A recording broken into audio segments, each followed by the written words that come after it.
Rural ఏరియాస్‌లో గూడా ప్రతి ఒక్కరికి టాలెంట్ ఉందండి. నేను because I have visited to few sessions for the entrepreneurship okay. Through MSME. అక్కడ నేను చూసాను మగ్గం వర్క్ ఎంత జేస్తున్నారు.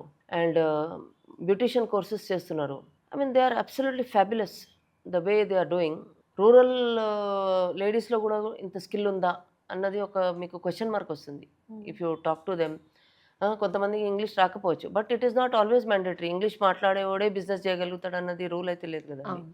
మీరు హిందీలో మాట్లాడినా గూడా బిజినెస్ చేసుకోవచ్చు. ఇంగ్లీష్‌లో మాట్లాడినా చేసుకోవచ్చు. తెలుగులో మాట్లాడినా మీరు బిజినెస్ చేసుకోవచ్చు. టాలెంట్ ఉండాలంతే. ప్రొడక్ట్ నాలెడ్జ్ ఉండాలి. హ్మ్. హాఫ్ నాలెడ్జ్‌తోని మళ్ళీ మీరు మార్కెట్‌లో దిగొద్దు. హ్మ్. ఇప్పుడు నా ప్రొడక్ట్ గురించి నేను ఎక్స్‌ప్లెయిన్ చేయలేని పొజిషన్‌లో ఉంటే నోబడీ విల్ బై.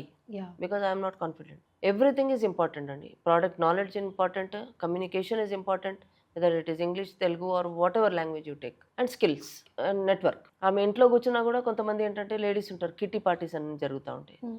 అక్కడ మన ప్రొడక్ట్ డిస్‌ప్లేలో పెడితే అక్కడ మేబీ సంబడీ విల్ బై.